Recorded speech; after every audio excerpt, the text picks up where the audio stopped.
While my husband splurges on a $15,000 Cartier bracelet for his girlfriend, I'm finalizing papers that will cut off his access to the family trust fund he thinks I know nothing about. As he plans their romantic getaway to the Maldives using our savings, I'm orchestrating the biggest wake-up call of his privileged life. He has no idea that his naive trophy wife has been the silent trustee of his family's fortune for the past 3 years.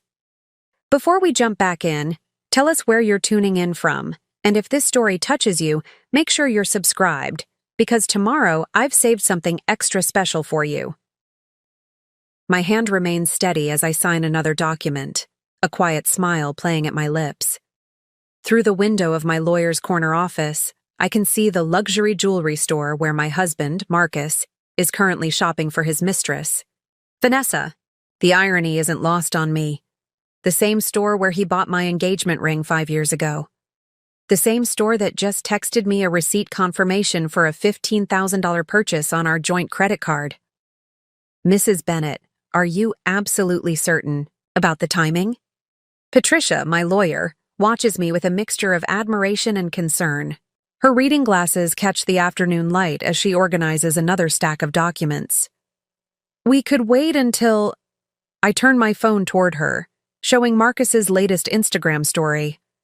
The timestamp reads 3 minutes ago. Life is about creating moments that take your breath away. Blessed are living my best life. The photo shows a champagne flute at the jewelry store's VIP lounge, his father's vintage Rolex visible in the frame, the one I helped restore for his 30th birthday last year. The timing, I say, signing another paper with flourish, is perfect. My phone buzzes with a text from Marcus. Working late tonight, sweetheart. Big client meeting. Don't wait up. Love you. I've saved every message like this from the past 4 months. Each one corresponds perfectly with a credit card charge at high-end restaurants, luxury hotels, or designer boutiques. The ones he doesn't know I've traced. The ones that match exactly with Vanessa's suspiciously expensive Instagram posts, each tagged with subtle hints about her generous mystery man. What they don't know is that I've known for months. Every business dinner, every client emergency, every suspicious withdrawal from our joint savings account. I've documented it all. But unlike most betrayed wives, I didn't confront him. I didn't throw his designer clothes onto the front lawn or key his precious Porsche. Instead, I did what I do best. I followed the money. This one, Patricia points to a particular document, will initiate the trust fund audit once you sign. There's no going back after this. I think about this morning, how Marcus kissed my cheek before leaving for work, how he promised we'd plan that trip to the Maldives soon. Meanwhile, I'd already seen the Maldives reservations he'd made, not for us, but for him and Vanessa next month, paid for with our savings. Good, I say, my signature flowing across the paper. That's exactly what I want.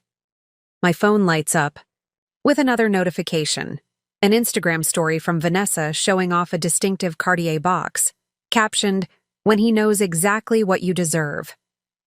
I screenshot it, noting the time and date. It matches perfectly with the purchase notification from our joint account, the one Marcus thinks I never check. The forensic team will begin their investigation Monday morning, Patricia explains, organizing the papers. Given what you've already uncovered about the trust fund manipulations, they'll find twice as much as we already know. I finish for her, pulling up a folder on my phone. Here's every transaction he's tried to hide through that fake investment. Company he set up. The one where Vanessa mysteriously became a financial advisor 2 months ago, despite her only experience being as a part-time yoga instructor. Patricia's eyes widen as she scrolls through the documents. This is incredibly thorough. I had a lot of free evenings, I say dryly. You know, with all his client meetings. As if on cue, my phone buzzes with a group chat notification. Our friends planning a weekend barbecue. Marcus responds immediately. Sorry everyone, have to skip.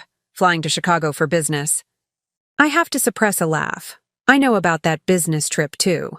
I've seen the hotel reservation in the Maldives. First-class tickets for 2 charged to our joint credit card. Last one, Patricia says, sliding the final paper across the desk. This initiates the full trust fund investigation. Once you sign this, I don't hesitate. My signature flows across the paper, years of anger and betrayal channeled into each curve and line. Another notification pops up. Marcus going live on Instagram from what's supposed to be his client meeting, the jewelry store's distinctive decor visible in the background. Let them celebrate, I say, standing up and smoothing my dress, the one Marcus bought me last month out of guilt. By Monday morning, they'll have a very different story to share. Patricia gathers the papers, her expression both impressed and slightly unnerved. You know, in 12 years of handling trust fund disputes, I've never seen anyone quite as prepared. Strategic, I suggest, picking up my bag, or maybe just tired of being underestimated. As I walk out of the office, my phone buzzes one last time. Marcus sending his nightly check-in. Miss you, beautiful. Can't wait to come home to you. I smile, typing back. Sleep well, darling. Monday's going to be interesting. He'll think it's just another loving message from his unsuspecting wife. But then again, he always did underestimate me. That's about to become his most expensive mistake. Little does he know, while he's been playing his games, I've been playing a much longer one. 3 years ago, when his father had a health scare, I was the one who helped reorganize the family's estate planning. Marcus was too busy with his networking events to attend the meetings. He never bothered to read the updated trust documents, the ones that made me, his trophy wife, the primary trustee of the Bennett family fortune. Monday morning can't come soon enough. The morning after signing those initial papers, I dress with meticulous care. Hermes silk blouse, tailored Brunello Cucinelli suit, and the Van Cleef & Arpels necklace Marcus's mother gave me last Christmas. The mirror reflects exactly what Marcus expects to see: his perfectly polished wife, the former art history major he loves to introduce as his beautiful but financially clueless partner at family gatherings. If he only knew I spent 3 years managing acquisitions at Goldman Sachs before we met. Good morning, darling. I call out as he stumbles into our marble kitchen, clearly hungover from last night's client meeting. The coffee machine hums quietly, filling our $4 million Upper East Side apartment with the aroma of his favorite Brazilian roast. I made your breakfast. He kisses my cheek, reeking of expensive cologne and guilt. The same cologne I noticed on Vanessa's latest Instagram post from their accidental run-in at Bergdorf's yesterday. You're too good to me, babe. If only you knew, I think, sliding his coffee across our Calicotta marble counter. The same counter where I'd sat until 3 a.m. last night, on a secure video call with Sebastian, my old colleague from Goldman. Sebastian, who now heads their private wealth management division. Sebastian, who nearly spat out his whiskey when I showed him what I'd found in Marcus's private trust fund transactions. Another early meeting? I ask innocently, watching him. Check his phone. His lock screen is still our vacation photo from Positano last summer, but I know his background is Vanessa. I've seen it reflected in his car window when he texts her during our dinner dates. Yeah, the Richardson portfolio. Is killing me? He runs a hand through his perfectly styled hair, distracted. The Richardson portfolio that doesn't exist. I've already confirmed the Richardsons moved their wealth management to Morgan Stanley 6 months ago. Don't work too hard, I say, squeezing his shoulder. He doesn't notice me taking a photo of his phone screen in the reflection of our Viking Range's chrome surface, capturing Vanessa's message about their lunch plans at the new Jean-Georges restaurant. After he leaves, I transform our home office into my command center. The framed photos of our wedding at the plaza disappear into drawers, replaced by printouts of bank statements, trust fund documents, and property records. My friend Rachel, a trust fund attorney I've known since our Princeton days, sits cross-legged on my custom restoration hardware carpet surrounded by papers. Jesus Christ, she mutters, holding up a document. Did he really think he could hide these trust fund withdrawals behind a shell company registered in the Cayman Islands? Preparing and narrating this story took us a lot of time, so if you are enjoying it, subscribe to our channel. It means a lot to us. Now back to the story. I laugh, but there's no humor in it. He registered it under his childhood. Golden Retriever's name. The one that died 10 years ago. Rachel shakes her head, adding the paper to our growing evidence pile. Men like him always think they're the smartest person in the room. That's because they never bother looking around, I reply, pulling up another document on my laptop. Look at this. Every time he meets Vanessa, he files it as a trust fund management expense.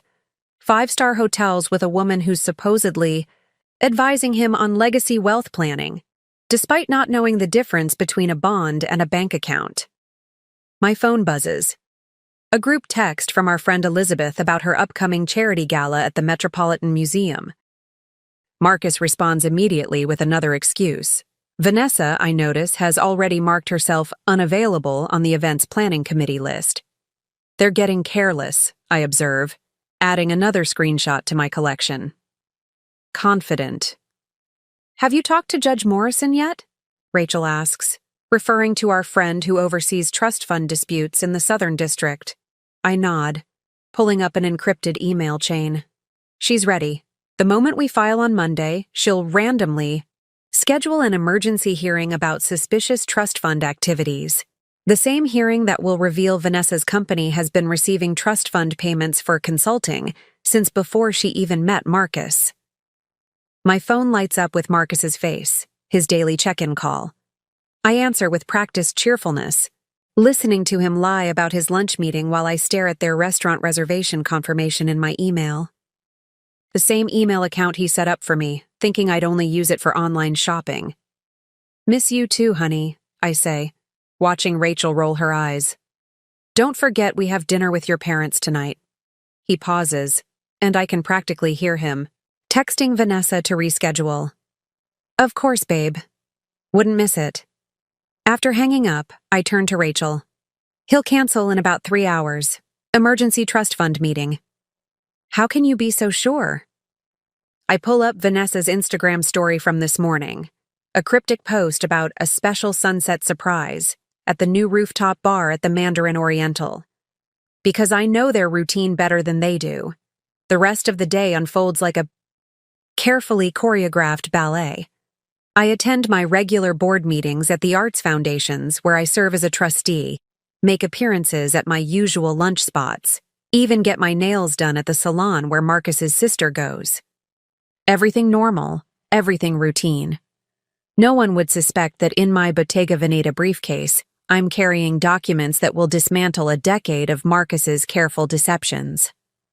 Right on schedule at 4:47 p.m., Marcus texts, Baby, I'm so sorry. Might have to rain-check dinner with my parents. Emergency meeting with the trust fund advisors. I respond with just the right amount of disappointment and understanding, watching through my phone's banking alerts as he makes a dinner reservation. At Marea, his and Vanessa's favorite spot for their business strategy sessions. The trust fund advisors haven't scheduled any meetings. I would know. I'm the one who approves their calendar. Look what just came in, Rachel says, holding up her phone. Vanessa's posted a photo of champagne glasses at sunset, the Mandarin. Oriental's distinctive Central Park view unmistakable in the background. Perfect, I say, adding the screenshot to our collection. That receipt will match beautifully with the emergency business dinner he's about to charge to the trust fund account. As evening falls, I sit in our meticulously decorated living room, surrounded by evidence of Marcus's double life and my own careful documentation. Every lie, every secret meeting, every hidden trust fund withdrawal, all of it meticulously cataloged and cross-referenced. My phone buzzes with another Instagram notification. Vanessa wearing a new Versace dress that costs more than her supposed monthly consulting fee, captioned with a single diamond emoji. I save it to the folder marked Monday and pour myself a glass of Chateau Lafite from the collection Marcus thinks only he has access to in our wine cellar. Let them have their romantic evening, I murmur, scanning through the latest trust fund reports Sebastian sent over. Let them think they're the clever ones, playing their little game of hide and seek with the naive wife. I've spent months building this facade of ignorance, and in less than 12 hours, I'll have the pleasure of watching it shatter along with everything else they thought they could take from me. The forensic accountants finished their preliminary review. Rachel calls from the office, her voice tight with disbelief. You're not going to believe what they found in the offshore accounts. I join her, my heels clicking against our Italian marble floors. On her laptop screen, a complex web of transactions unfolds. A masterpiece of financial deceit that would be almost impressive if it wasn't so staggeringly stupid. He's been transferring trust fund money through 3 different shell companies, Rachel explains, highlighting various transactions, all registered under variations of his dog's name, then funneling it through Vanessa's fake consulting firm and into private accounts in the Cayman Islands.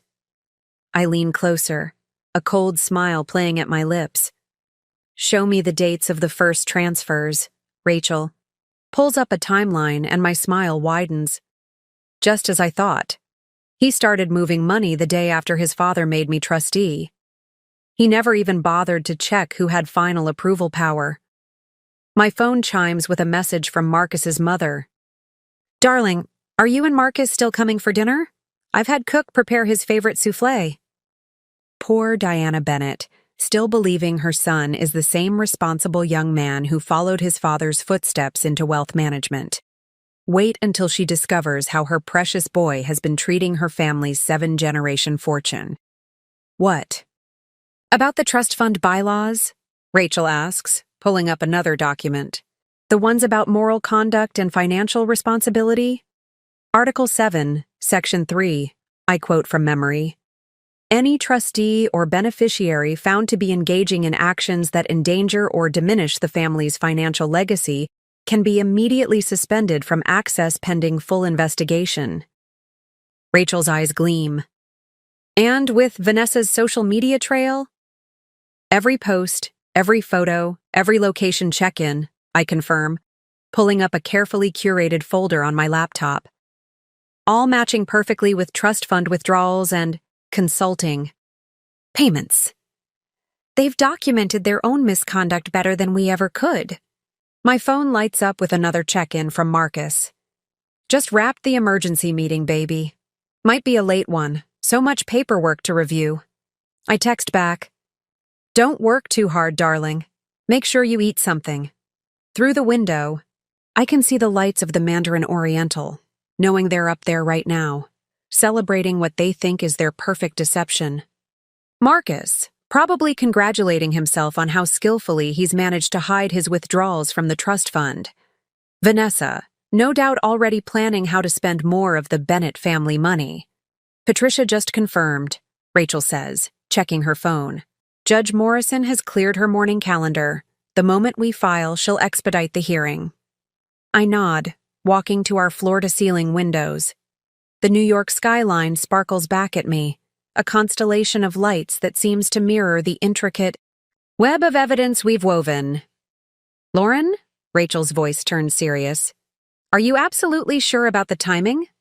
We could wait until after his birthday party next week. His whole family will be there. I turn back to her, thinking of the invitation I'd helped Diana design. The lavish celebration planned at the plaza, where Marcus intends to announce his new role as primary manager of the family's investments. The same party where he and Vanessa plan to accidentally meet, beginning their public story with a meet-cute his mother would approve of. The timing, I say, picking up another stack of documents, is exactly right. Let him stand in front of his entire family, ready to make his big announcement. Let him feel that moment of triumph. Rachel raises an eyebrow. Right before Judge Morrison's bailiff serves him with the trust fund suspension papers? Poetic, isn't it? My phone buzzes again, a text from Vanessa to our charity committee group. So sorry to miss tomorrow's meeting, everyone. Last-minute client emergency. The same meeting where we're supposed to discuss the annual Bennett Family Foundation Gala. I add the screenshot to our evidence file. then pull up the trust fund's latest statement. The numbers that Marcus thinks only he understands glow on the screen. If he'd ever bothered to really look, he'd have noticed that every transaction, every transfer, every withdrawal has required dual authentication for the past 3 years. One code from him, one from the trustee, me. I've watched every dollar he's tried to hide, every account he's attempted to obscure, every lie he's built his house of cards upon, all while playing the role he assigned me, the beautiful, naive wife who couldn't possibly understand the complexities of wealth management. His father's office just confirmed. Rachel checks another message. Board meeting scheduled for 9 a.m. Monday. Marcus is supposed to present the new family investment strategy. I smile, remembering the fabricated reports he's been working on, the fake projections he's created to hide his mismanagement of the trust. Perfect. That gives Judge Morrison's team plenty of time to arrive by 9:30. My phone lights up one final time for the night. Marcus, sending a photo of paperwork scattered across his office desk. Actually, the Mandarin Oriental's distinctive stationery visible in the corner. Still grinding, baby. Don't wait up. I text back a single heart emoji, then turn to Rachel. Shall we finish preparing his wake-up call? For the next few hours, we meticulously review every document, every piece of evidence, every single detail of what's about to unfold. By the time Rachel leaves, the sun is starting to rise over Manhattan, painting our living room in shades of gold that match the embossed letterhead of the Bennett Family Trust. I hear Marcus's key in the door around 6 a.m. He tries to be quiet, but his designer shoes still click against the marble floors. I'm already in the kitchen, perfectly dressed, makeup flawless, starting the coffee maker. You're up early, he says, trying to hide his surprise, and the faint trace of Vanessa's signature Jo Malone perfume on his collar.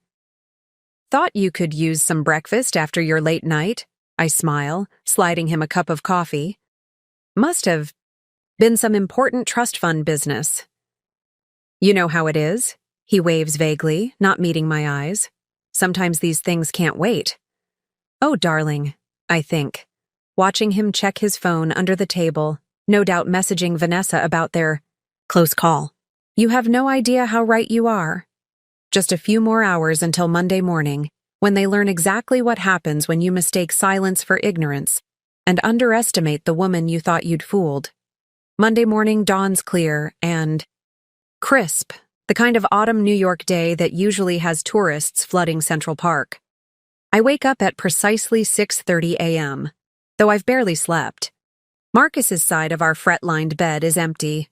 He'd left early, eager to prepare for his big presentation to the family board. If he only knew what else was being prepared for him. I dress with surgical precision, a Chanel suit in charcoal gray, his mother's favorite. Louboutin heels, a guilt gift from Marcus after a particularly expensive weekend with Vanessa, and his grandmother's pearls, a symbol of the family trust he's about to lose.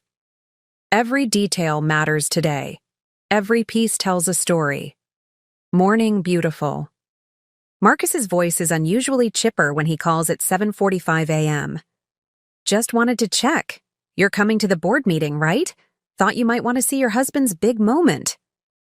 Wouldn't miss it for the world, darling, I reply, watching. Patricia sent confirmation that Judge Morrison has arrived at her chambers. Someone should be there to witness everything you deserve, he chuckles, missing my tone completely. That's my girl. See you at 9. I end the call and pull up the security feed from the Bennett Group's offices. Amazing what being a trustee grants you access to. Marcus is already there, practicing his presentation in the boardroom mirror, adjusting his Hermes tie with nervous fingers. On another screen, I watch Vanessa enter her favorite coffee shop, no doubt planning to celebrate with Marcus after his triumph. Everything's in position, Rachel texts. She's already at the courthouse with Patricia, waiting for the perfect moment. Judge Morrison is reviewing the final documents now. I check my watch. 8:15 a.m. Time to set the wheels in motion. My first stop is the Bennett Group's private bank, where I've been a familiar face since helping reorganize their family estate 3 years ago. Marcus never bothered to attend these meetings. Boring paperwork, he'd called it. His loss. Mrs. Bennett. Thomas, the private banking director, greets me warmly. Everything is prepared as requested. I smile, taking a seat in his plush office. And the timing? He slides a document across his mahogany desk. The moment you send the signal, every account Marcus has access to will be flagged for review. The trust fund auditors are standing by. Perfect. I sign where indicated, my Mont Blanc pen, another of Marcus's gilt gifts, flowing smoothly across the paper. And his private accounts? The ones he thought were hidden? Thomas allows himself a small smile. Already under surveillance. The moment the trust fund suspension hits, those freeze too. My phone buzzes. A message from Diana Bennett, Marcus's mother. Darling, I'm so proud of Marcus today, and so grateful to have you as part of our family. You've been such a blessing. If she only knew how much of a blessing I was about to saving her family's fortune from her own son's greed. 45M. I enter the Bennett Group's gleaming office tower, nodding to security guards who know me as the trustee's wife, not realizing I'm actually their superior. The elevator rides smoothly to the 50th floor, where the family's legacy has been managed for 3 generations. Marcus is waiting by the boardroom, practically bouncing with nervous energy. You made it! He kisses my cheek, and I catch a whiff of Vanessa's perfume still lingering on his collar. I've got such a good feeling about today. Oh, darling, I murmur, straightening his tie. You have no idea how memorable today is going to be. The boardroom fills quickly with family members and executives.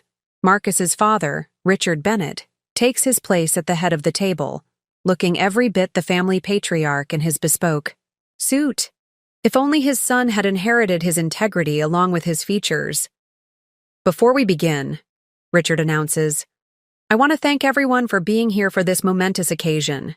As you know, we're here to discuss the future of the Bennett Family Trust, and my son Marcus has prepared a comprehensive presentation on our new investment strategy. Marcus stands, straightening his papers with practiced confidence. His PowerPoint presentation glows on the screen behind him, slides full of fake projections and manipulated numbers that took him weeks to fabricate. Good morning, everyone, he begins, flashing his 1,000-watt smile. Today marks a new chapter in the Bennett legacy. 8:59 a.m. My phone vibrates silently in my lap. Rachel's message is simple. Ready. 9 a.m. Marcus clicks to his first slide, pointing out fabricated growth projections with practiced charm. As you can see, our trust fund's performance under my guidance has been exceptional. 1 a.m. I send a single text. Now.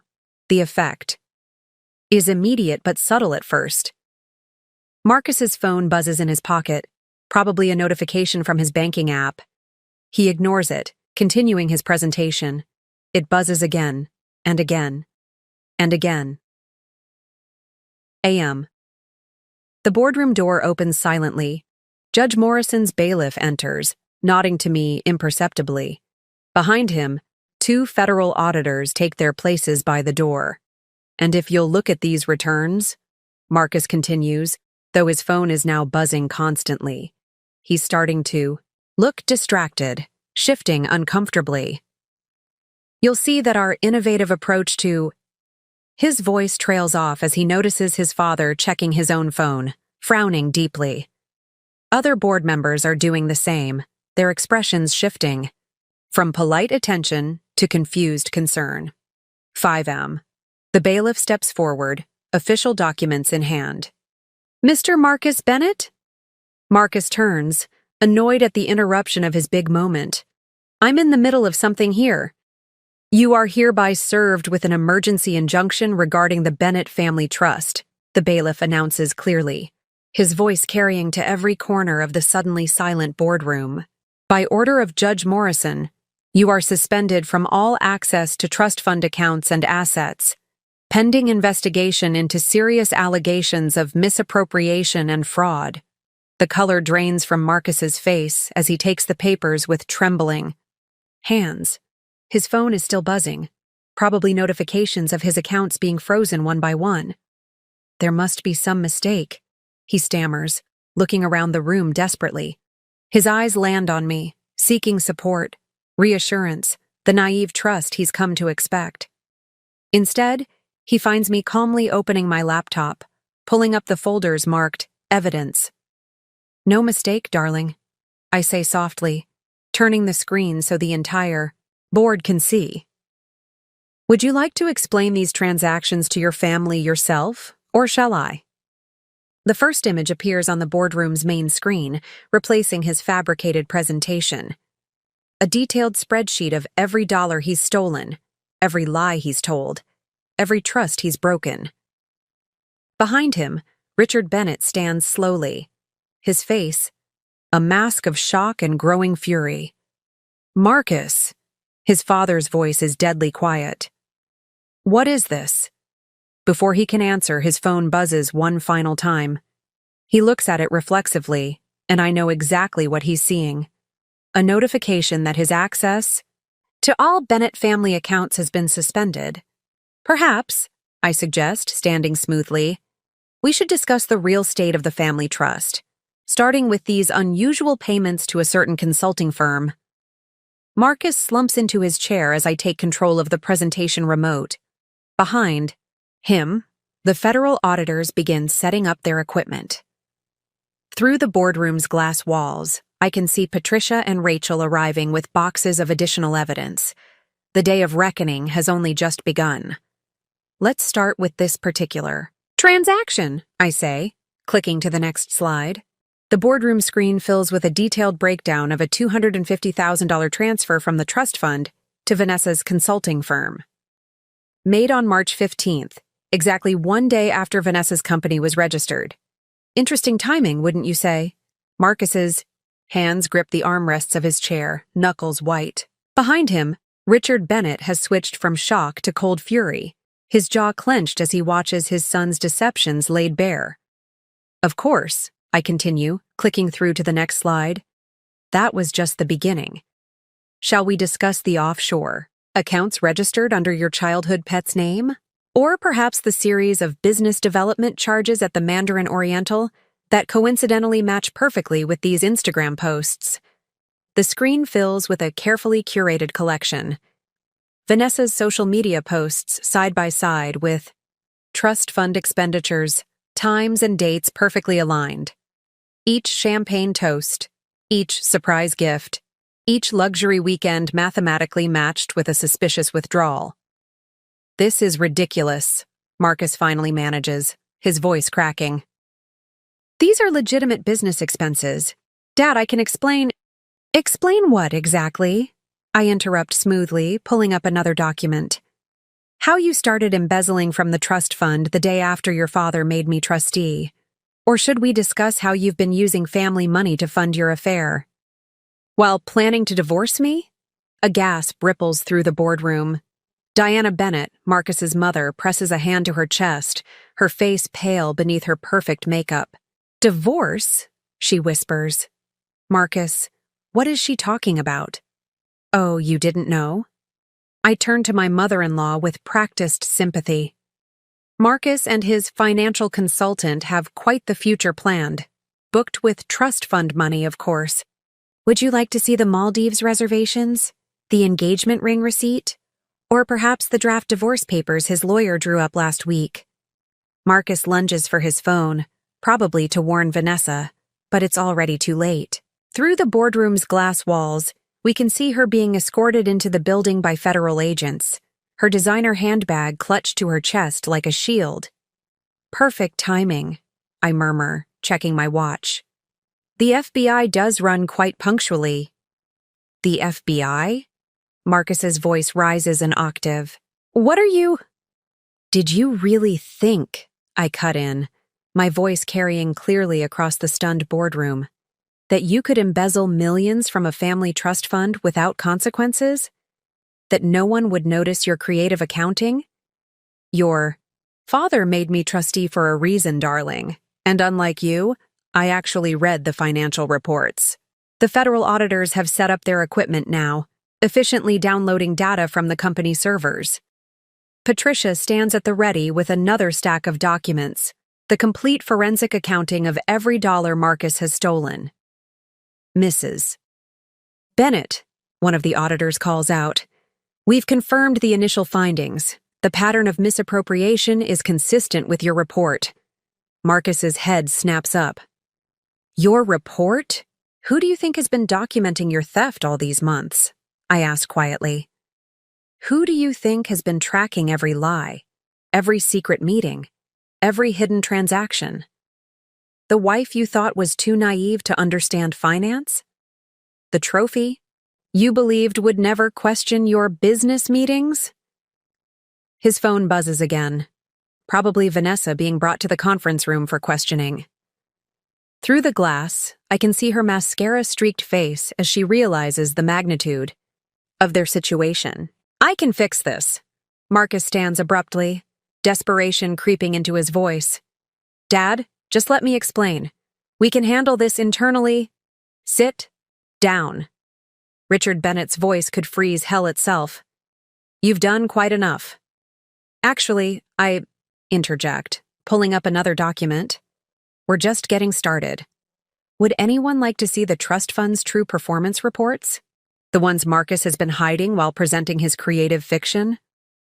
The next hour unfolds like a perfectly choreographed dance. With each new revelation, each piece of evidence, each damning document, Marcus shrinks further into his chair. His carefully constructed world of lies crumbles slide by slide, dollar by dollar. "The Cayman Islands accounts have been frozen," Rachel announces from the doorway. "And Judge Morrison has approved the emergency audit of all personal assets." Marcus's head snaps up. "Personal assets? You can't—" Article 7, Section 3 of the Trust Fund Bylaws, I quote smoothly. "Any trustee or beneficiary found to be engaging in actions that endanger or diminish the family's financial legacy can be immediately suspended from access to all related assets pending full investigation. Your father insisted I memorize every clause when he made me trustee. Shame you never bothered to read them yourself." A commotion outside draws everyone's attention. Vanessa is being led to a separate room, her face a mask of panic as she realizes the serious nature of her situation. Through the glass, I watch her reach for her phone, probably to call the lawyer she thinks can save her. "Don't bother." I call out loud enough for her to hear through the glass. "Your lawyer dropped you 20 minutes ago. Apparently, he has some concerns about being associated with trust fund fraud." Marcus stands again, this time moving toward the door, but the federal agents shift smoothly to block his path. "This is insane. You can't just—" "Can't what?" I ask, my voice deadly quiet. "Protect the family's legacy from your greed? Prevent you from stealing more of your parents' trust fund? Or perhaps you're upset that I won't let you drain the accounts to fund your new life with Vanessa?" I click to the next slide, and Marcus actually flinches. It's a photo from last week. Him and Vanessa at Tiffany's, shopping for engagement rings. The trust fund withdrawal for the purchase still pending in the system. "Engagement rings?" "Diana." Bennett's voice is barely a whisper. "While you're still married to Lauren?" "Speaking of marriage," I continue, pulling up another document. "Marcus, darling, why don't you explain to everyone why you've been meeting with divorce attorneys? Or should I share the prenup dissolution papers you had drafted?" The boardroom is deadly silent now, every eye fixed on Marcus as he realizes just how completely his plans have imploded. His father stands slowly, every inch the powerful patriarch whose legacy his son has betrayed. "Get him out of my sight," Richard orders, his voice trembling with rage, "and call the family lawyers, all of them." As security begins to escort Marcus from the boardroom, his phone buzzes one final time. I know exactly what notification he's receiving. His access to the Bennett family offices has been revoked, his keycard deactivated, his credentials suspended. "One more thing," I call out. just as he reaches the door. You might want to pack a bag when you get home. The penthouse belongs to the trust fund, and as of 9 minutes ago, you're no longer a permitted resident. Marcus turns, his face a mask of disbelief. Where am I supposed to go? I smile, remembering all the nights I lay awake while he was with Vanessa, planning this very moment. Perhaps you could stay at the Mandarin Oriental? Oh wait, your credit? Cards have all been frozen. Well, I'm sure Vanessa would offer her sofa, but I glance meaningfully at the federal agents leading her to questioning. She might be a bit preoccupied. As Marcus is led away, Diana Bennett approaches me, tears in her eyes. Lauren, I'm so sorry. We had no idea he was— It's not your fault. I squeeze her hand gently. You raised a good son. He just made very, very bad choices. Rachel appears at my side with another update. Judge Morrison wants to see you. And the forensic accountants have found 3 more offshore accounts. I nod, gathering my things as the federal agents continue their work. Through the glass walls, I can see Marcus being escorted to the lobby, his world collapsing around him. His phone is probably exploding with notifications. Frozen accounts, canceled cards, suspended memberships, revoked access. Mrs. Bennett, one of the federal agents, approaches. We'll need a statement about the trust fund discrepancies. Of course, I reply, smoothing my skirt as I stand. I believe I have everything you need right here. I pat my briefcase, filled with months of careful documentation, weeks of meticulous planning, and years of quiet observation.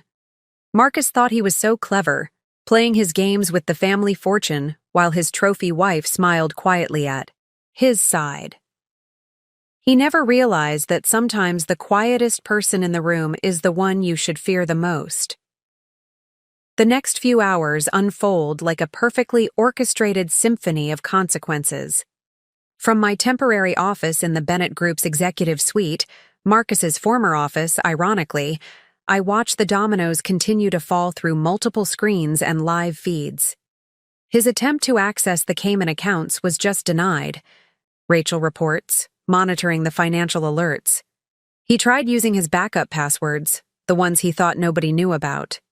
I smile, remembering how easy it was to find those passwords scribbled in his private notebook, the one he kept in his secret safe behind our bedroom's Monet painting. How many attempts? 7 so far, each one triggering another alert to the financial authorities. My phone buzzes with a notification from our home security system. Marcus has arrived at the penthouse, probably hoping to grab some essentials before the locks are changed. Through the camera feed, I watch him frantically shoving designer suits into his luggage. The same suits I helped him select, each one paid for with trust fund money he'll soon have to account for. Should we tell him about the asset freeze? Rachel asks, watching the feed over my shoulder. Let him figure it out, I reply, turning my attention to another screen showing the federal investigators interviewing Vanessa. Her confident facade has crumbled completely now, mascara streaking down her face as she realizes the full implications of her role in Marcus's scheme. Mrs. Bennett. Patricia enters with a fresh stack of documents. The family's private bank. Just called. They've completed the initial audit of Marcus's personal accounts. I raise an eyebrow. And? He's been skimming from more than just the trust fund. They found irregular transfers from his grandmother's medical care account, his sister's children's education fund, even the family's charitable foundation. Diana Bennett, who's been sitting quietly in the corner trying to process the morning's events, lets out a small sob. The children's education fund? His own nieces and nephews? I move to comfort my mother-in-law, the woman who welcomed me into her family with open arms 5 years ago. We've already reversed the transfers, Diana. The children's futures are secure? My phone lights up with another notification. Marcus trying to check into the Four Seasons using his black card. I can almost see the color drain from his face as the card is declined. Through various feeds and alerts, I track his increasingly desperate attempts. The Ritz-Carlton, declined. The Peninsula, declined. The St. Regis, declined. His lawyer just dropped him, Rachel announces, checking her messages. Apparently, he tried to pay the retainer with one of the frozen accounts. The firm has concerns about being paid with potentially fraudulent funds. A commotion in the hallway draws our attention. Through the glass walls, we see Vanessa being escorted out by federal agents, her designer handbag now filled with copies of her sworn statement. The look she shoots toward Marcus's former office could freeze hell itself. She gave them everything, Patricia confirms, reviewing the preliminary report. Every meeting, every transaction, every promise he made. Turns out self-preservation trumps loyalty when federal charges are on the table. My phone buzzes again. A group text from our social circle about the upcoming charity gala at the Metropolitan Museum. Marcus's sister Elizabeth has already removed him from the planning committee. His name disappears from the guest list in real time, his social world crumbling as quickly as his financial one. The trust fund audit team just found something. Interesting, Rachel calls out, her eyes wide as she reads from her tablet. Remember those business development trips to Switzerland? I turn to her, intrigued. The ones where he claimed to be meeting with private banking clients? He was actually viewing properties. High-end chalets in the Alps, all conveniently far from extradition treaties. They found incomplete purchase agreements on his company laptop. Diana's head snaps up. He was planning to run. With your family's money, I confirm gently. But don't worry, he won't get the chance now. As if on cue, my phone shows another alert. Marcus's passport has been flagged. No international travel. Without court approval. His world is shrinking by the minute, his options disappearing one by one. The family's crisis management team is ready, Patricia informs us. They've prepared statements for the press, the banking community, and the social registries. I nod, pulling up the draft announcements on my laptop.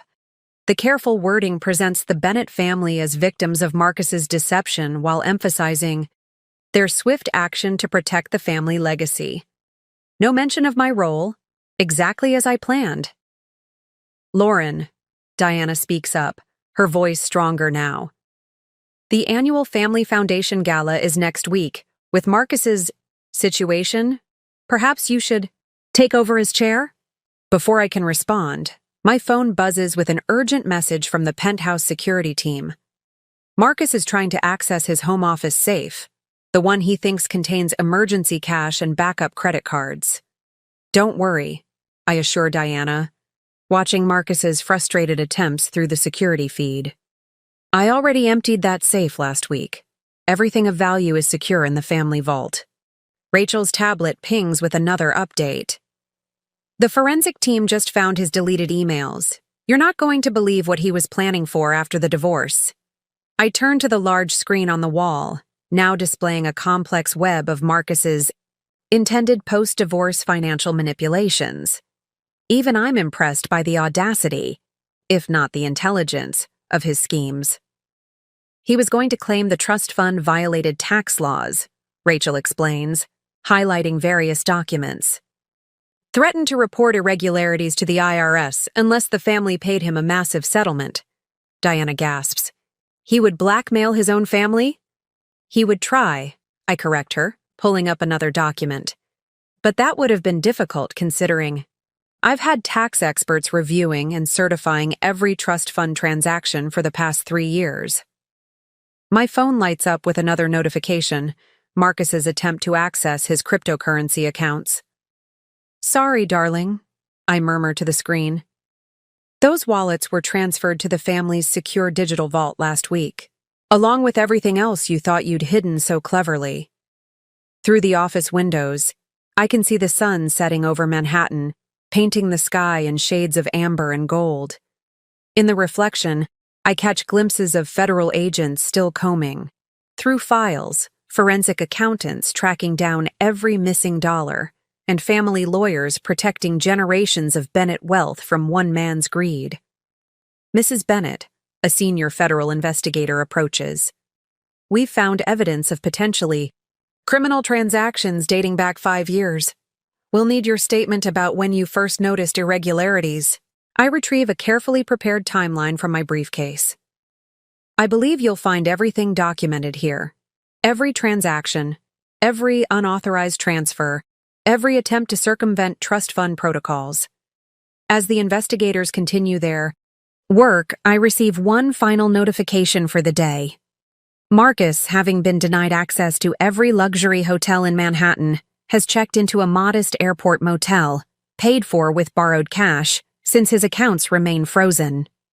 Should we tell him about tomorrow? Rachel asks, referring to the emergency family council meeting where Marcus will be formally removed from all Bennett family enterprises. I shake my head, watching his location dot on my phone's map, so far from the privileged world he's always known. Let him sleep tonight thinking he can still fix this.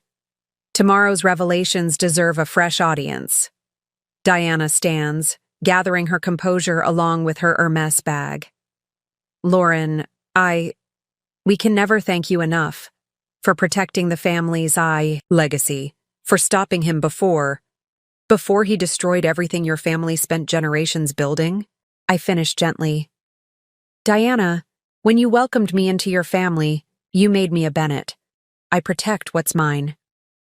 As the office slowly empties, I remain at my desk, surrounded by evidence of Marcus's betrayal and my own careful preparation. On one screen, I watch him pacing in his motel room, probably trying to figure out how his perfect plan imploded so spectacularly.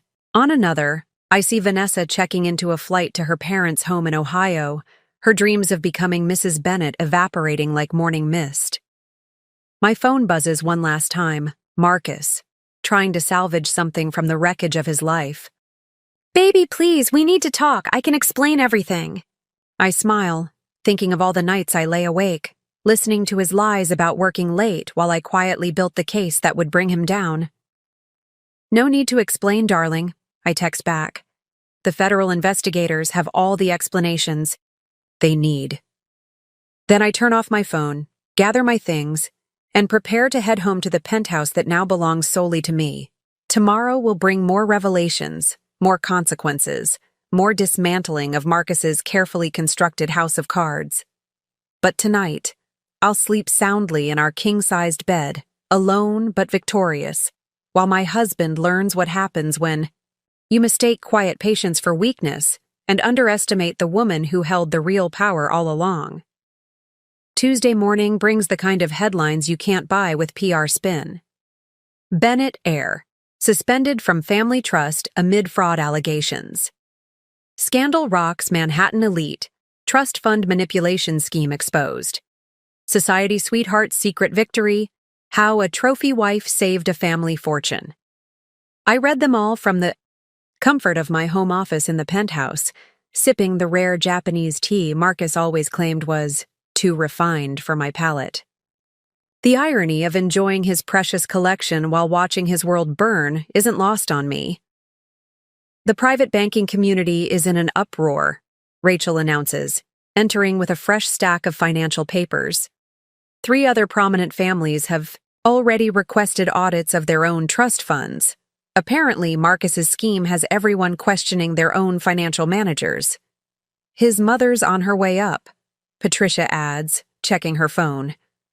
The doorman just called. I nod, setting down my teacup. Diana Bennett has always been the family's emotional compass, and I know this meeting won't be easy for her. Lauren. Diana sweeps in, still elegant despite her obvious distress. Have you seen the latest? They're calling it the trust fund takedown of the decade. I guide her to the sitting area, noting how her eyes linger on the empty spaces where Marcus's photos once hung. The media will move on to the next scandal soon enough. What matters is protecting the family legacy. The forensic accountants found something else, she says quietly, pulling out a folder. Something worse. I take the documents, though I already know what they'll show. Marcus hadn't just been stealing from the trust fund. He'd been systematically looting his own family's personal accounts, his sister's children's college funds, his grandmother's medical care reserves, even his parents' retirement accounts. We knew he was troubled, but this— Diana's voice breaks. His own family. Everything will be restored, I assure her, pulling up the recovery plan I'd prepared months ago. Every account has been reconciled. Every stolen dollar traced and returned. My phone buzzes with an update from the federal investigation team. They've found Marcus's secret storage unit in Brooklyn. Inside, boxes of falsified documents detail years of financial manipulation, all the evidence they need for criminal charges. Mrs. Bennett, my assistant calls from the doorway. Mr. Marcus is in the lobby demanding to be let up. He's not taking no for an answer. I pull up the security feed on my laptop. Marcus, disheveled and desperate, arguing with the doorman.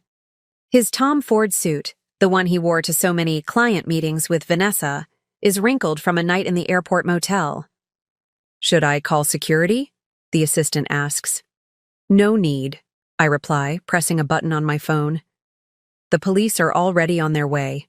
Anonymous tip about a person of interest in a federal fraud investigation causing a disturbance. Diana flinches. At my words but doesn't object. Even a mother's love has its limits. The Trust Fund Council is meeting in an hour, Rachel reminds me, checking her calendar. They'll want your statement about assuming emergency control. I nod, gathering my materials. In the background, my screens show multiple scenes unfolding simultaneously. Marcus being escorted from the building by police, Vanessa giving another tearful interview, painting herself as another victim of his deception, federal agents boxing up evidence from his Office Society columnists speculating about the scandal's impact on upcoming charity gala season. Lauren, Diana speaks up suddenly. There's something I need to tell you about why Richard made you trustee 3 years ago. I turn to my mother-in-law, curious. This is one piece of the puzzle I never fully understood. We knew, she says simply, about Marcus's tendencies. The impulsive spending, the risky investments, the constant need for more. Richard saw it happening at the company, watched him taking bigger and bigger risks with other people's money. So you needed someone to protect the family fortune from your own son, I finish quietly. Diana nods, tears in her eyes. We interviewed dozens of financial experts considered professional trustees from all the top firms. But Richard said we needed someone Marcus would underestimate, someone he'd never suspect of watching his every move. The trophy wife he thought he'd chosen for her looks rather than her mind, I add, understanding dawning. When we learned about your background in finance, your experience with private wealth management, Diana manages a small smile. Well, let's just say Richard has always had an eye for talent. My phone buzzes again, more updates flooding in, Marcus's membership at the Metropolitan Club, revoked his position on the hospital board, suspended his private banking privileges at multiple institutions, terminated his invitation to next month's charity gala, rescinded. His lawyer sent over a proposal, Rachel mentions, holding up another document. He's offering to sign a full confession in exchange for a monthly allowance from the trust fund. I almost laugh at the audacity. Let me guess, he still thinks he has something to negotiate with? He's claiming he has evidence of historical trust fund irregularities. Says he'll go public if we don't meet his demands. This time I do laugh, pulling up a particular file on my laptop. You mean these documents? I turn the screen to show decades of pristine trust fund records, each transaction verified, each decision documented. The ones I've had independent, auditors reviewing and certifying for the past 3 years. Through the window, I watch as Marcus is driven away in a police car, his final attempt at blackmail failing as spectacularly as his other schemes. On my other screens, the Bennett family's financial empire continues operating smoothly, the transition of power already complete. The family council is ready, my assistant announces. They're waiting in the main boardroom. I gather my things, preparing to officially accept control of the Bennett family's financial future. Diana stands with me, straightening her shoulders with renewed strength. Lauren, she says softly, thank you. Not just for stopping him, but for saving him from himself. If he'd continued much longer, the damage would have been irreparable, I finish. I know. That's why I had to act now. As we head to the boardroom, my phone shows one final notification. Marcus checking into an even cheaper motel, this time in New Jersey. How far the mighty have fallen. Mrs. Bennett, Patricia calls out. Judge Morrison's office just confirmed. The emergency hearing is set for tomorrow morning. They'll want your full testimony about the trust fund manipulation. I nod, already prepared. My evidence is organized, my statement drafted, my strategy in place. Tomorrow, Marcus will learn the full extent of his mistakes, not just the financial theft, but the fatal error of underestimating the woman he married. One last thing, Rachel adds. The family's PR team wants to know how to handle the press. They're calling you everything from financial avenger to trust fund guardian. Tell them no comments, I reply, stepping into the elevator. The numbers speak for themselves. As we ascend to the boardroom, I think about the day Marcus first brought me home to meet his family. How he introduced me as his beautiful art history graduate, emphasizing my looks while dismissing my mind. How he never bothered to read the trust fund documents, never questioned why his father chose his new daughter-in-law as trustee.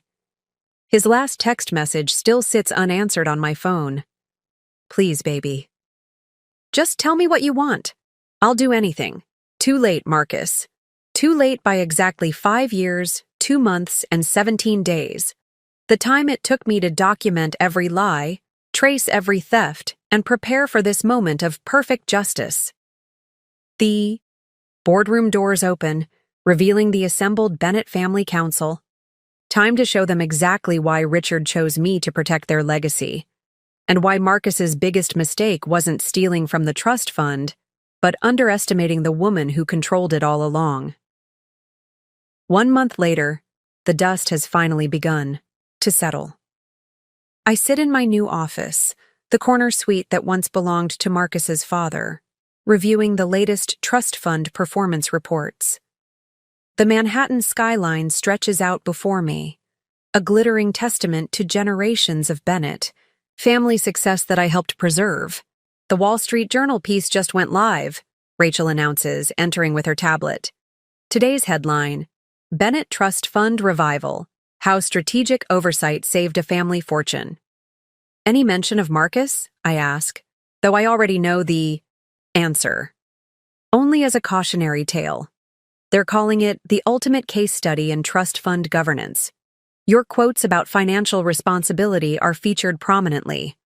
I smile, remembering the interview I'd given last week. I'd been careful to focus on the importance of proper oversight rather than personal drama. The Bennetts, after all, still had a reputation to maintain. My phone lights up with a notification from the federal prosecutor's office. Marcus's plea deal has been finalized. In exchange for a reduced sentence, he's agreed to provide evidence against larger financial fraud schemes he'd become entangled with. His new accommodations are quite a step down from the Four Seasons, Rachel observes dryly, showing me the detention center's location. Though I hear the jumpsuit orange brings out his eyes. Vanessa sent another request, Patricia adds, entering with more papers. She's offering to write a tell-all about Marcus's schemes in exchange for immunity. Tell her the federal prosecutors already have everything they need, I reply, pulling up our evidence files. Her Instagram posts provided more than enough documentation. Through my office windows, I can see the trust fund's investment team hard at work. Under my leadership, they've already recovered every dollar Marcus stole, plus implemented new safeguards to prevent future manipulation. Mrs. Bennett, my assistant calls over the intercom. The family council is ready for your quarterly presentation. I gather my materials, including the comprehensive recovery plan I've implemented since taking control.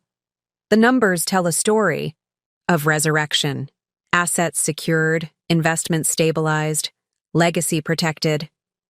Lauren, Diana greets me warmly as I enter the boardroom.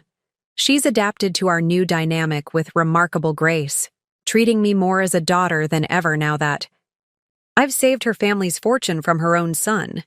The private banking community is calling you the trust fund whisperer, Richard adds with a proud smile. He's fully recovered from his heart surgery, thanks partly to the stress reduction of knowing his family's wealth is in capable hands. Speaking of community reactions, Rachel interjects, checking her messages. Marcus's old social circle has been quite active. The Metropolitan Club just voted to remove his name from the membership rolls permanently. I take my place at the head of the boardroom table, the same spot where Marcus once practiced his fraudulent presentations. The symmetry isn't lost on me. Before we begin, I address the assembled council. I want to share some updates about our enhanced security measures. My presentation outlines the new system of checks and balances I've implemented, multiple layers of oversight, regular audits, transparent reporting. Everything Marcus tried to circumvent, now strengthened beyond manipulation. The forensic team found something interesting in Marcus's old files, Patricia mentions during a break. Love letters to Vanessa, written on trust fund letterhead. He was planning to propose at the family's holiday gala. How romantic, I comment. Dryly. Nothing says true love like embezzled diamonds. My phone buzzes with another update, Marcus's lawyer making one last desperate attempt at negotiation. He's offering to reveal the location of more hidden accounts in exchange for a reduced restitution payment. Tell him not to bother, I instruct Patricia. We've already found everything, including the Bitcoin wallet he thought was untraceable. The afternoon brings a steady stream of developments. Marcus's remaining club memberships, canceled, his social media accounts, suspended his personal credit rating, destroyed his reputation in financial circles, irreparable. His sister Elizabeth called, Rachel informs me. She's ready to sign over her children's trust fund oversight to you as well. Says she can't think of anyone better to protect their future. I accept the responsibility with a nod. The Bennett children's futures will be secure, a stark contrast to their uncle's current situation. The media wants to know if you'll attend next month's charity gala, my assistant mentions. You're being honored for your work in financial oversight and trust fund governance. Confirm the attendance, I decide. But keep the focus on financial responsibility, not personal drama. As evening approaches, I review one final set of documents, the complete record of Marcus's downfall. Trust fund manipulation. Documented personal account theft, proven federal charges, filed family reputation, preserved justice, served. My phone shows one last notification for the day. Marcus's final attempt to access his old trust fund accounts from the detention center's computer lab. Even now, he hasn't quite accepted his new reality. Should we tell him about the foundation? Rachel asks, referring to the new Bennett Family Financial Literacy Initiative I've established. It's rather ironic, using recovered funds from his theft to educate others about trust fund responsibility. Let him read about it in the Financial Times, I reply, closing my laptop. I hear they deliver to federal detention centers. Diana appears in my doorway, her eyes bright with unshed tears. Lauren, we just got Marcus's letter. He's finally apologizing, says he understands now what he lost. Too late, I observe quietly. By exactly 5 years, 3 months, and 22 days. We stand together at my office window, watching the sun set over Manhattan. Somewhere in a federal detention facility, Marcus sits in a cell, probably wondering how his perfect life unraveled so completely. Somewhere in Ohio, Vanessa works at her parents' yoga studio, her dreams of society life shattered like the trust she helped betray. And here I stand, in the office that once represented everything Marcus thought he deserved, protecting the legacy he tried to steal. My phone buzzes with an incoming email. Another financial publication requesting an interview about trust fund governance. They're calling you the new face of financial stewardship, Diana mentions, reading over my shoulder. The woman who modernized trust fund oversight? I smile, thinking of all the nights Marcus spent explaining basic finance to his simple wife. never realizing he was lecturing a financial expert about his own impending downfall. The family lawyers want to know if you'll consider writing a book, Rachel adds, about protecting generational wealth from internal threats. Perhaps, I muse, gathering my things for the day. I certainly have enough material.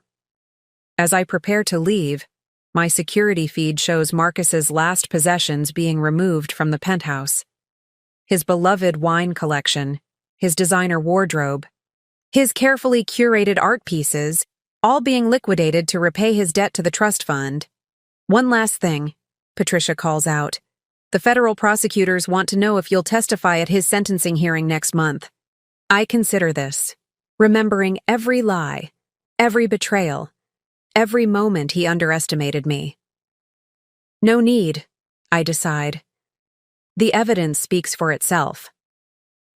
Stepping into my private elevator, I think about the day Marcus first brought me home to meet his family. How he showcased me like a prize, never bothering to look deeper than the surface. How he dismissed my interest in the family business as cute. My phone holds his final message, sent through his lawyer this morning. I finally understand what you were protecting, what I threw away. I'm sorry. Too late, Marcus. You never realized that the real power wasn't in the trust fund itself, but in the trust you betrayed. And now you have the rest of your sentence to contemplate the true cost of underestimating the woman who held your future in her hands all along. 6 months after Marcus's sentencing, I stand at the podium of the Manhattan Financial Forum, addressing a room full of the city's most prominent trust fund managers and financial advisors. The irony isn't lost on me, speaking about financial security to the same people who once dismissed me as nothing more than a trophy wife. The greatest threat to generational wealth, I tell them, my voice carrying clearly through the grand ballroom of the plaza, isn't external. It's the complacency that comes from believing your position is untouchable. The audience hangs on every word. After all, the Bennett Trust Fund case has become required reading at top business schools. Mrs. Bennett, one of the senior partners from Goldman Sachs, approaches after my speech. Your insights on trust fund? Governance are revolutionary. Would you consider joining our board of advisors? I smile, remembering how Marcus used to explain basic investment concepts to me at parties like this. I'll have my office send over my credentials. Rachel appears at my elbow with updates from the morning's developments. 3 more family offices, requesting our oversight protocols. 2 interview requests from financial publications. 1 desperate letter from Marcus, still trying to explain himself from federal detention. The Bennett Family Financial Literacy Foundation launch is trending, she adds, showing me her tablet. They're calling it a paradigm shift in trust fund management. My phone buzzes with a message from Diana Bennett. The family's annual holiday gala is approaching, and for the first time in generations, it will celebrate not just wealth, but wisdom. The prosecutors sent over Marcus's latest statement. Patricia joins us, tablet in hand. He's finally admitted to everything, even the schemes we hadn't uncovered yet. I take the tablet, scanning his confession. The depth of his betrayal still manages to surprise me. Hidden accounts in Dubai, shell companies in Luxembourg, plans to drain the family foundation. His cellmate says he spends his days reading financial journals, Rachel mentions. Apparently, he's finally learning about proper wealth management. Better late than never. A notification pops up on my phone. Vanessa has resurfaced, this time teaching mindful money management at her parents' yoga studio in Ohio. Her Instagram bio now reads, "Surviving Toxic Wealth, My Journey to Authenticity." At least someone learned something. The Trust Fund Council meeting is in an hour, my assistant reminds me. They're voting on the new governance structure you proposed. I gather my materials, including the comprehensive reform package I've spent months developing. The Bennett family fortune won't just survive this crisis. It will emerge stronger, setting new standards for trust fund management. Lauren! Richard Bennett's voice booms across the ballroom. He's fully recovered now, his natural vigor restored. once the stress of Marcus's betrayal was removed. The Harvard Business School case study about your handling of the crisis just went live. I join him at a quiet corner table, accepting a glass of champagne. How's Diana holding up? Better. He sighs. The therapist says accepting Marcus's true nature was the first step. Your protection of the family fortune gave her the space to focus on healing. My phone shows another alert. Marcus's former office has been completely transformed into the Bennett Center for Financial Governance. The plaque outside reads, "Protecting Legacy Through Wisdom." The family lawyers finished processing the last of his restitution payments. Patricia approaches with more updates. Every dollar he stole has been recovered and reinvested. Through the ballroom's windows, I can see the Manhattan skyline, the same view Marcus used to boast about controlling from his corner office. Now, that same office serves as command central for protecting family fortunes from people like him. The financial media is calling it the Bennett Standard. Rachel shows me another article. Your protocols for trust fund governance are being adopted by families across the country. I think about the day Marcus first showed me his family's offices, how he patronizingly explained the concept of trust funds while I mentally cataloged every weakness in their security system. Your next appointment is here, my assistant announces. The Rothschild family's representatives want to discuss implementing your oversight systems. As I prepare for the meeting, my security feed shows one last image of Marcus's former life being dismantled, his prized art collection being auctioned to repay his debt to the trust. The same collection he used to lecture me about, never. Realizing I'd majored in both art history and finance. Judge Morrison called, Patricia adds. She's recommending your case as required reading for financial court judges. Says it's the most comprehensive trust fund protection strategy she's ever seen. My phone buzzes with a notification from the Federal Detention Center. Marcus has requested permission to enroll in online financial management courses. Trying to understand where I went wrong, his note reads. Should we tell him about the Foundation's new educational program? Rachel asks. The one teaching trust fund beneficiaries how to detect and prevent internal fraud? Let him figure it out, I reply, straightening my Chanel jacket. He always said he learned best through experience. Diana joins us, elegant as ever in her role as family matriarch. The Holiday Gala Committee has a suggestion.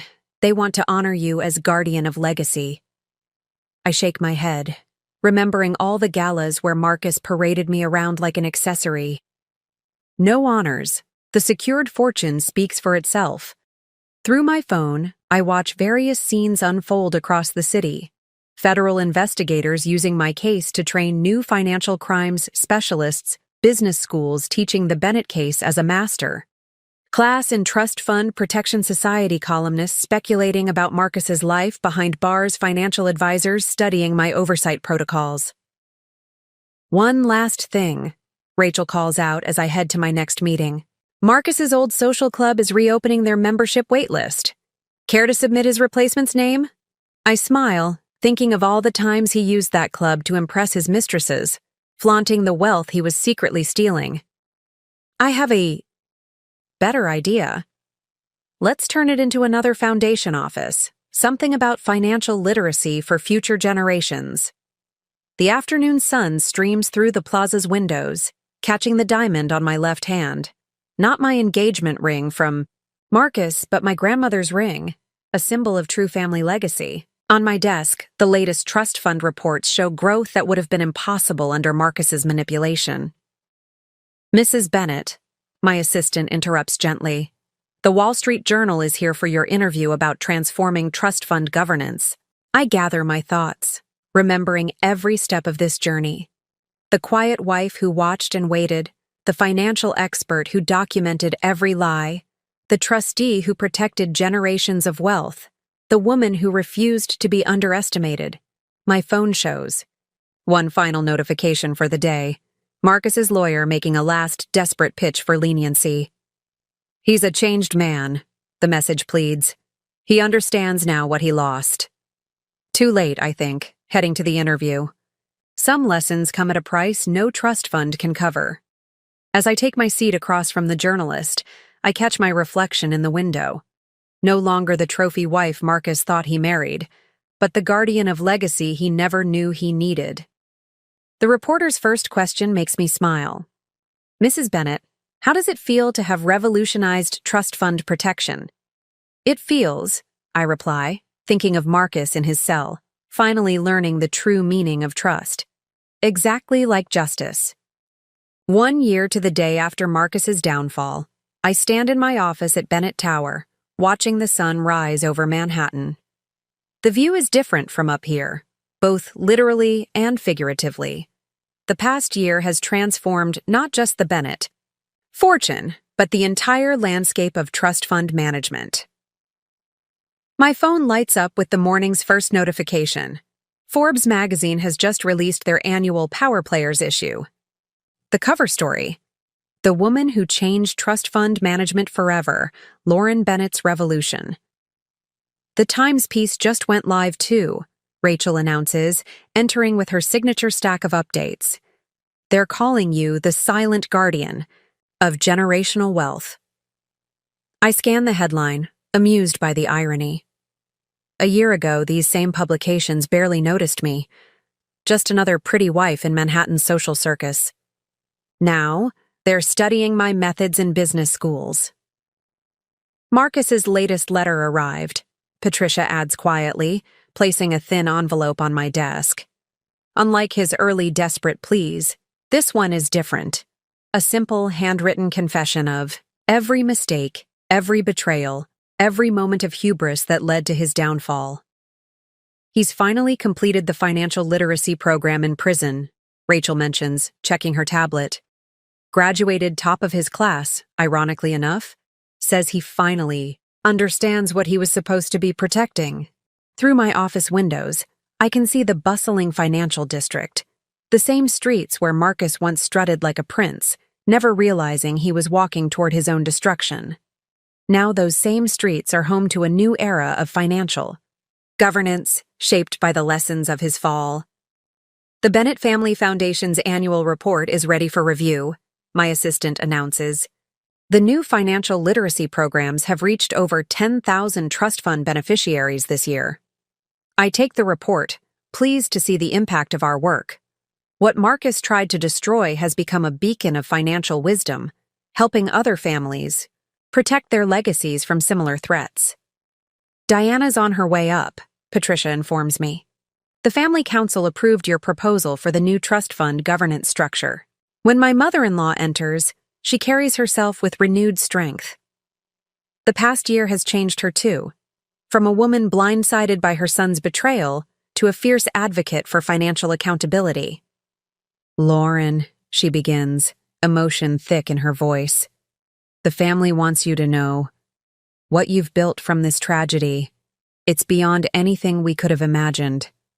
My phone buzzes with updates that underscore her words.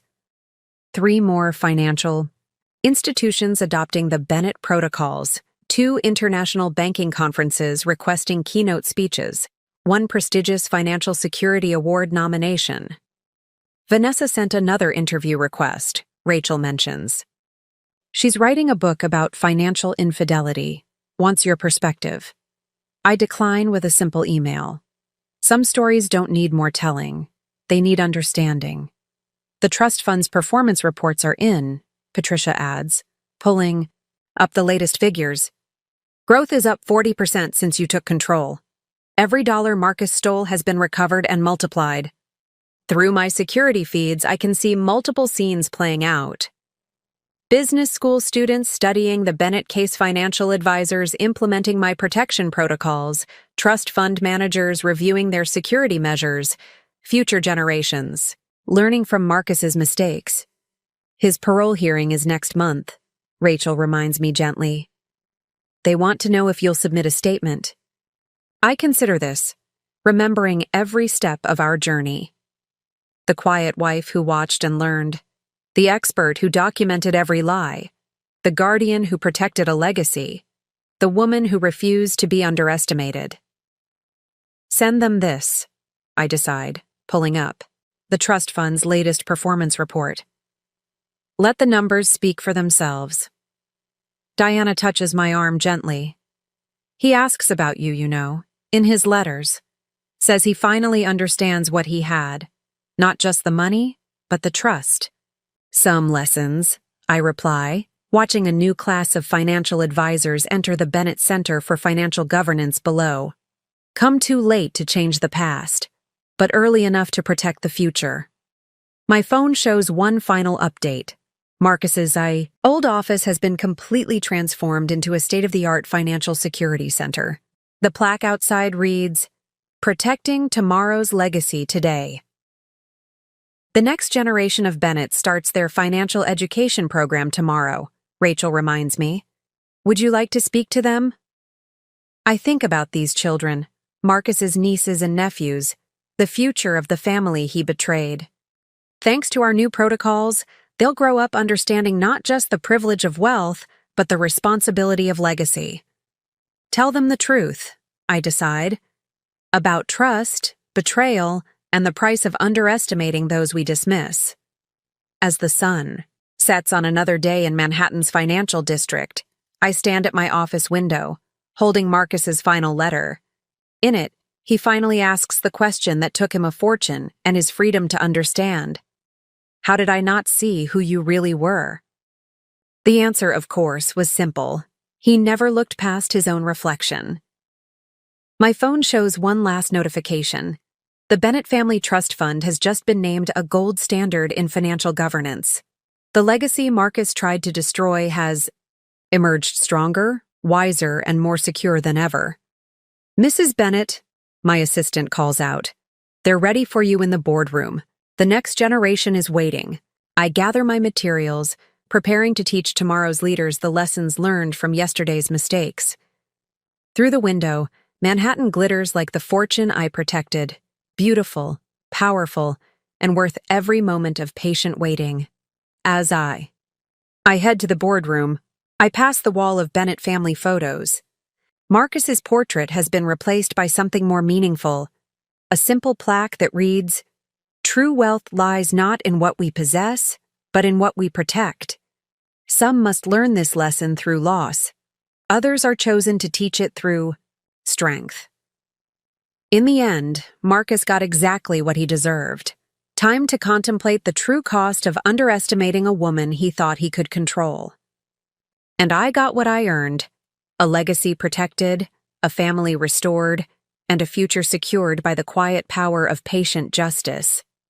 The story of the Bennett Trust Fund will be told for generations, not as a tragedy of betrayal, but as a testament to the strength that lies in being underestimated. And somewhere in a federal prison cell, Marcus finally understands the most expensive lesson of his life. Sometimes the quietest person in the room is the one you should have feared the most. Up next, you've got two more standout stories right on your screen. If this one hit the mark, you won't want to pass these up. Just click and check them out. And don't forget to subscribe and turn on the notification bell so you don't miss any upload from us.